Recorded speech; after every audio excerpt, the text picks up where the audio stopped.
గ్రామ పంచాయతీ నుంచి మున్సిపాలిటీ, ఇప్పుడు గ్రేటర్లో భాగంగా మారిన డివిజన్ అత్తాపూర్. పంచాయతీ నుంచి డివిజన్ వరకు ఎదిగిన ఈ డివిజన్లో రోజు రోజుకు జనాభా పెరిగిపోతోంది. నివాస గృహాల మధ్య అపార్ట్మెంట్లు వెలుస్తున్నాయి. పైకి చూస్తే పాష్గా ఉండే అపార్ట్మెంట్లతో తలతల్లాడుతున్నట్లు కనిపిస్తున్న అత్తాపూర్ లోపల పరిస్థితి ఏంటి? ఇక్కడి ప్రజల అవస్థలు ఎలాంటివి? కార్పొరేటర్ గ్రాఫ్ ఎలా ఉంది? Let's watch.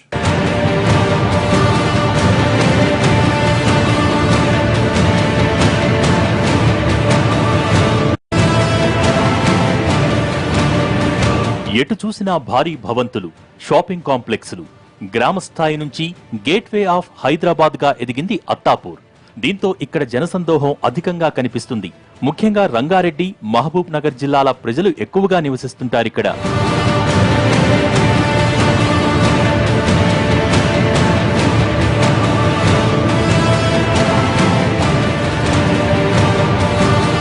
మెహదీపట్నం, శంషాబాద్ రోడ్లను కలుపుతుంది అత్తాపూర్. ఎయిర్పోర్ట్ కోసం వేసిన పీవీ ఎక్స్ప్రెస్ హైవేలో కొంత భాగం అత్తాపూర్లోనే ఉంది. ఒకవైపు ఎయిర్పోర్టుకు వెళ్లేందుకు పీవీ ఎక్స్ప్రెస్ హైవే ఉన్నప్పటికీ అత్తాపూర్ ట్రాఫిక్ సమస్య మాత్రం తీరలేదు, పూర్గానే ఉంది. ట్రాఫిక్ అంటే విపరీతమైన ట్రాఫిక్ అండి. ఇక్కడ విపరీతం అంటే చెప్పలేను. హైదరాబాద్ సిటీలో కన్నా ఎక్కువ ఈ రూరల్ పోతుంటారు. ఎయిర్పోర్ట్ రోడ్ కాబట్టి బాగా ట్రాఫిక్ ఉంటుంది. కాటన్ ఇండస్ట్రీస్ అన్నీ పోతూ ఉంటారు కాబట్టి ట్రాఫిక్ ఉంటుంది. కానీ పోలీసు మాత్రము, ట్రాఫిక్ పోలీసు మాత్రం ఏం కంట్రోల్ లేరు. అత్తాపూర్లో సిటీ అవుట్స్కట్స్ పేరిట పెద్ద ఎత్తున భారీ వాహనాలు తిరుగుతూ ఉంటాయి. డే అండ్ నైట్ వెళ్లే ఈ వాహనాలకు ప్రతిరోజు ఎవరో ఒకరు బలికాక తప్పటం లేదు. ఇక మెయిన్ రోడ్డు నుంచి తప్పించుకుని గల్లీల్లోకి వస్తే ప్రత్యక్ష నరకం స్వాగతం పలుకుతుంది. ఇదిగో ఈ రోడ్డు అత్తాపూర్ పిల్లర్ నెంబర్ 140కి పక్కనే ఉంటుంది. ఈ గల్లీని ఒడ్డోళ్ల గల్లీ అని కూడా అంటారు. చరిత్ర చెప్పుకుంటే బాగానే ఉంటుంది, కానీ గల్లీని చూస్తేనే అసలు సంగతి బయటపడుతుంది. అడుగు తీసి అడుగు వేయటం కష్టం. ముఖ్యంగా మ్యాన్ హోల్స్ తెరిచిపెట్టారు. పిల్లలేమో పక్కనే ఆడుకుంటారు. దీని ద్వారా ప్రమాదమే కాదు, రోగాల భయం కూడా వెంటాడుతోంది. ఓపెన్ చేసిన మ్యాన్ హోల్స్ వల్ల జనం నానా ఇబ్బందులు పడుతున్నారు. అంతేకాదు, ఈ నీళ్లు కంపు కొడుతుంటే తప్పనిసరి పరిస్థితుల్లో ఇక్కడ ఉండాల్సి వస్తోందని అంటున్నారు జనం. రోడ్లపైకి వచ్చిన నీళ్లు అస్సలు ఇంకవు, అలాగే ఆవిరైపోవాల్సిందే తప్ప మరో మార్గం కనిపించడం లేదు. మోరి పగిలిపోయింది. ఒకసారి నీళ్ళు అన్నీ వస్తున్నాయని ఇక మా పిల్లలు ఆడుతుంటారని ఆ చెత్త చెదారం ఇచ్చిండ్రు. పిల్లలు పడితే ఒకసారి లారీ పడ్డది, ఒకసారి మోటార్ సైకిల్ కూడా పడ్డారు. ఏడాది అవుతుంది. అవి ఎలక్షన్లో నిలబడక మొదటి నుంచి ఉంది ఇది. చెప్పినాము, ఈ మోరి చేపిస్తాం ఆంటీ, చేపిస్తా ఆంటీ అన్నది ఆంటీ చూడు చేసింది. అత్తాపూరులో ఎన్నో డేంజర్ జోన్లున్నాయి. వీటిని గుర్తించేలా ఎలాంటి ప్రమాద హెచ్చరికలు లేవు. సమస్య పరిష్కరించకపోతే పోయారు, కనీస జాగ్రత్తలేవి? ఇలాంటి అంశాలపై కనీస బాధ్యత కార్పొరేటర్దే. కార్పొరేటర్కి ఇలాంటి జాగ్రత్తలు తీసుకోవాలన్న కనీస అవగాహనే ఉన్నట్టు కనిపించదు. ఇతర డివిజన్లతో పోలిస్తే పెద్ద ఎత్తున నిధులు తెస్తున్నామని చెబుతున్నా స్థానికులను పట్టిపీడుస్తున్న సమస్యలకు పరిష్కారం చూపలేకపోతున్నారన్న విమర్శలు వినవస్తున్నాయి. వర్షాకాలం వస్తే ఇది ఒక చెరువు తలపిస్తుంది. మొత్తం ఏరియా చూసినా కూడా ఒక 1/2 ఫీటు 1 ఫీటు వాటర్ వచ్చి నిలుస్తుంది.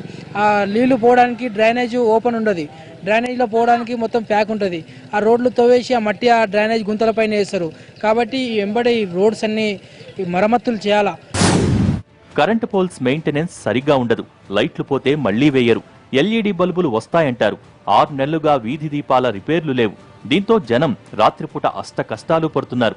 ఇదే అదనుగా భావించిన దొంగలు రాత్రిపూట ఇటుగా వచ్చే జనంపైకి దాడులకు దిగుతున్న ఘటనలు నానాటికి పెరిగిపోతున్నాయి. అత్తాపూర్ డివిజన్ ఉత్తర దిక్కు మొత్తం మూసీ ఉంటుంది. మూసీ పరివాహక ప్రాంతంలో ఉన్న వారికి దోమల బెడద మామూలుగా ఉండదు. జనం కంప్లైంట్ చేసినప్పుడు దోమల మందు కొట్టిస్తారు. మిగిలిన రోజుల్లో దోమల బెడద తప్పటం లేదని వాపోతున్నారు ఇక్కడి వారు.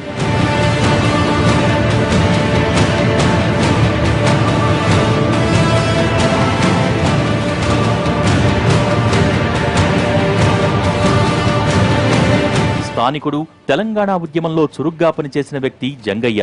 మహిళా రిజర్వేషన్ కావటంతో జంగయ్య భార్య విజయకు సీటిచ్చారిక్కడ. మొత్తానికి గెలుపు సాధించారు. కార్పొరేటర్గా విజయ ముందడుగు వేశారు. కానీ అభివృద్ధిలో మాత్రం ఏం పెద్ద మార్పు కనిపించడం లేదు. నిధులు కూడా పెద్ద ఎత్తున సాధించినట్టే తెలుస్తోంది. కనీస అవసరాల లేమి అడుగడుగునా దర్శనమిస్తోంది. మేము కార్పొరేటర్గా గెలిచినాక పెద్ద సమస్య అంటే మన ఫిరంగి నాలా అని మన 191 పిల్లర్ నెంబర్ దగ్గర మన ఎయిర్పోర్ట్ పోయే రోడ్ అది.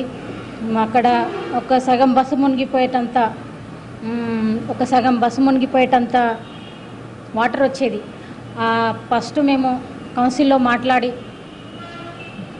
మాట్లాడి జనార్దన్ రెడ్డి సార్ గారిని పిలిపించుకొని మేము ఆ నాలా పనులు పూర్తి చేయడం జరిగింది. ఇప్పుడు అక్కడ వాటర్ ప్రాబ్లం ఏం లేదు. ఇంకోటి పెద్ద తాళ్ళకుంట, చింతకుంట, పెద్ద తాళ్ళకుంట కూడా 70 లక్షలతోని మేము సుందరీకరణ చేయడం జరిగింది. అత్తాపూర్ 1987కు ముందు గ్రామ పంచాయతీగా ఉండేది. తర్వాత రాజేంద్రనగర్ మున్సిపాలిటీలో వార్డుగా మారింది. మొన్నటి ఎన్నికలప్పుడు అత్తాపూర్, హైదరగూడతో పాటు మరికొన్ని బస్తీలను, కాలనీలను కలిపి అత్తాపూర్ పేరిట గ్రేటర్ హైదరాబాద్లో కలిపారు. గతంలో అత్తాపూర్ని కాంగ్రెస్ వాళ్లే ఎక్కువగా పాలించారు. తర్వాత టీడీపీ కూడా బాగానే రాజకీయం చేసింది. 2016 ఎన్నికల్లో టీడీపీ అభ్యర్థి చెరుకు మాధవిపై దాదాపు 8,000 ఓట్ల తేడాతో టీఆర్ఎస్ అభ్యర్థి విజయరావుల గెలుపు సాధించారు. దాదాపు 55,000 ఓట్లు ఉన్న అత్తాపూర్లో విజయ జంగయ్య గెలుపు కోసం జూపల్లి కృష్ణారావు పెద్ద ఎత్తున కృషి చేశారు.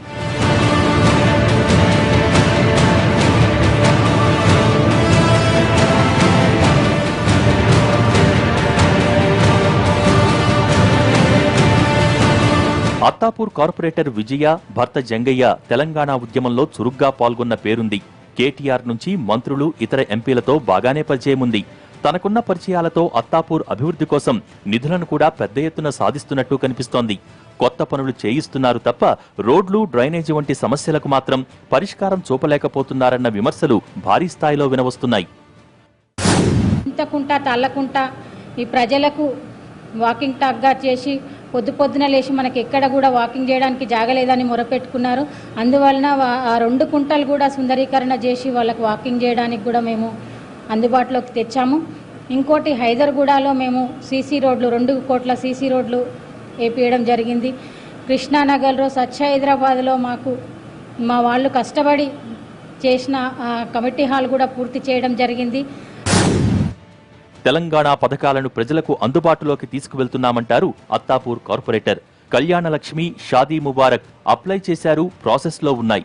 ఇప్పటి వరకు ఫిరంగి నాలా కోసం 4.5 కోట్లు, తాళ్లకుంట చెరువు కోసం 70 లక్షలు, చింతకుంట కోసం 90 లక్షలు, స్వచ్ఛ హైదరాబాద్లో మరో 5 లక్షలు, హైదరగూడ జిమ్ కోసం ఓ 7 లక్షలు, అత్తాపూర్ శ్మశాన వాటిక్ కోసం ఇంకో 30 లక్షలు సాధించామని, డివిజన్ మొత్తం మీద 8 కమ్యూనిటీ హాల్స్ నిర్మించామని అంటున్నారు కార్పొరేటర్.